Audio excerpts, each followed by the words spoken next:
As a registered nurse for 17 years, I know what it's like to dread going into work, sitting in the car, being so exhausted and so on edge about going into work, or even feeling anxious the day before work. But I didn't realize what my body was going through during that time, and I was actually in survival mode. And survival mode is what leads to a terrible quality of life. You end up in toxic relationships, having money problems, having relationship problems. But I'm going to share with you three signs that you are in survival mode as a nurse because you deserve to have a good quality of life, and you're not crazy for feeling how you feel about work. And it doesn't mean that you hate being a nurse. It just means that your body, your nervous system is screaming for you to address this problem. But first, my name is Azur, and I, yes, am a nurse. And I'm also a spiritual healer for worried women who want to emotionally regulate their nervous systems so they can manifest the lives that they actually want to live. If that is a journey that you are on, go ahead and hit the subscribe button.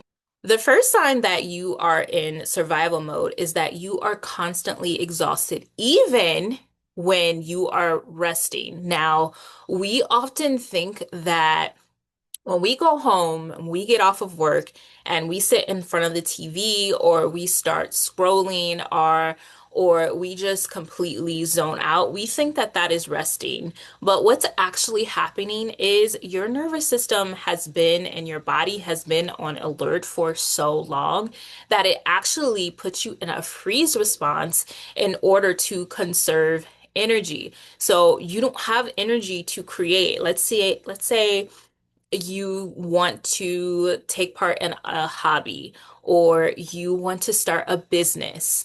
All right. It's hard to do that when your body is in this freeze mode. So you just want to sit down, and that's not actually a good quality rest. You just sitting in front of the TV. It's not your fault at all. But it is literally a zoning out. And if I had known this, let me tell you something, I would have stopped long ago. But I thought that, I was pouring into myself by resting. And you know what? When you take a vacation, you can be on freeze mode during that time too, by the way. And you could keep going and you could be thinking about work while you're on vacation. You could be thinking about dreading going to work while you're on vacation. This is all part of your body being in that survival mode. All right. So that's the first sign. You're constantly exhausted, even when you think you are resting. The second sign that you are in survival mode as a nurse is that you are constantly on edge, even once you get off of work. And what is happening there is when you are in survival mode, you have an increased cortisol. And we know cortisol is our stress hormone, right? So when you're in those constant loops of cortisol, also adrenaline, when you're in those constant loops, you're going to be irritated even outside of work because your body is constantly on edge.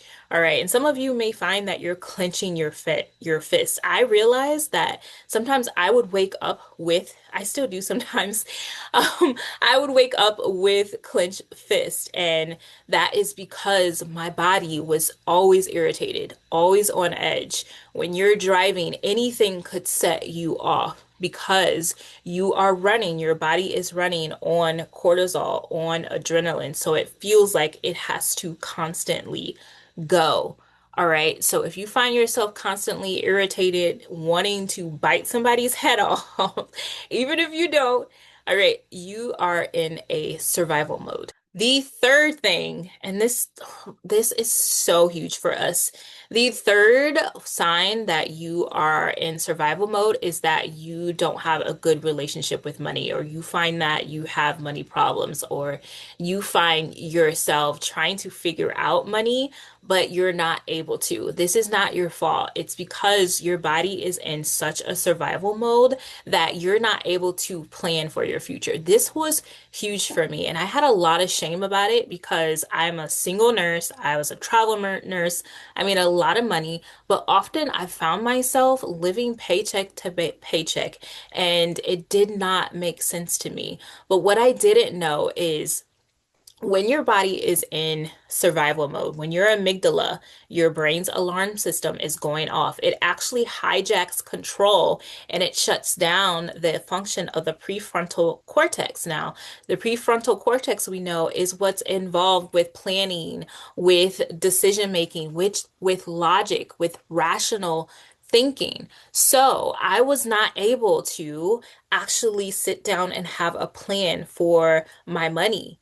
I didn't know where it was going. I could not figure it out. It would just be gone before I even know it, before I even knew it. Why? Because my my prefrontal cortex was not kicked in. So I couldn't make logical decisions when it came to money, right? I couldn't actually plan or invest or anything like that because I was in constant states of survival and my body was going in these constant states of alarm and everything. So maybe you have the same issue, right? And it's nothing to be ashamed of, right? We always say, I remember being at work one day and I was talking to a charge nurse about money, and she's like, "What did you do? You make so much money as a travel nurse. What did you do with all of that money?" And I remember just feeling so shameful because honestly, I didn't know. I didn't know where that money was coming from.